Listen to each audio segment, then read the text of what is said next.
Radio صدائے حریت جموں کشمیر سے سنیے تازہ خبریں۔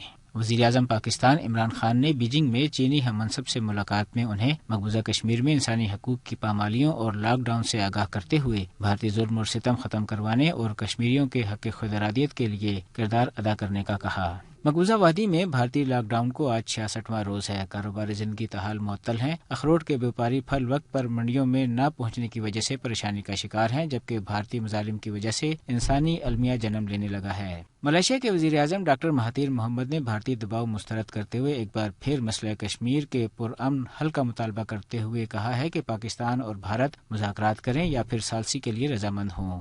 مقبوضہ کشمیر میں بھارت کے ظلم و ستم کے خلاف برطانیہ کے شہر کیمبرج میں کشمیری اور پاکستانی تنظیموں نے احتجاجی مظاہرے اور ریلیوں کا انعقاد کیا، جس میں کشمیریوں کو حق خود ارادیت دینے کا مطالبہ کیا گیا۔ نوبل انعام یافتہ فلسفی امرتا سین نے مقبوضہ کشمیر میں لاک ڈاؤن کے حوالے سے کہا ہے کہ پابندیاں سخت ماشاء اللہ ہیں۔ وزیر اعظم مودی ہندوازم کے فروغ میں مصروف ہیں، جبکہ بھارت میں ہر چیز پر ہندتوا غالب ہے۔ بی جے پی کی پوری قیادت ملک میں افراتفری کا ماحول پیدا کر رہی ہے۔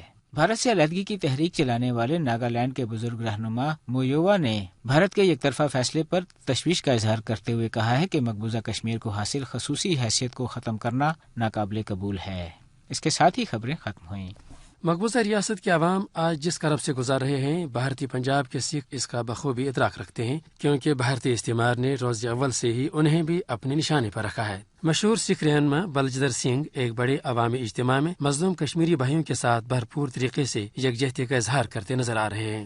370 دھارا یہ تو ایک پل تھا، اور پل کو جب تم توڑ دو گے تو یاد رکھنا اس کے جو رزلٹ نکلیں گے وہ اچھے نہیں ہوں گے۔ تم کہتے ہو کشمیر کو جنت بنا دیں گے، ارے تم نے تو 55 دنوں سے اس کو نرک بنا دیا ہے۔ اور ہم یوجنا بنا رہے ہیں کہ کشمیر میں ہم لاکھوں کی دوائیاں لے کر کے جا رہے ہیں۔ اب یہ دیکھنا ہے کہ امت شاہ جی اور مودی صاحب جی ہمیں وہاں جانے دیں گے یا نہیں، کہ اگر مودی صاحب وہاں پر سب کچھ ٹھیک ہے تو ہم ایک وفد لے کے جانا چاہتے ہیں، ہمیں جانے کی اجازت دیجیے، ہم کشمیری لوگوں سے ملنا چاہتے ہیں۔ اگر سب کچھ ٹھیک ہے تو آپ کو کسی پرکار کا ڈر نہیں ہونا چاہیے، لیکن مجھے پورا یقین ہے کہ ہندوستان کی سرکار ہمارے سکھوں کا وفد وہاں پر جانے سے روکے گی، کیونکہ ان کو معلوم ہے سکھ کبھی کسی سے ڈرتے نہیں، اور جو سچ ہے وہ ہم بولیں گے۔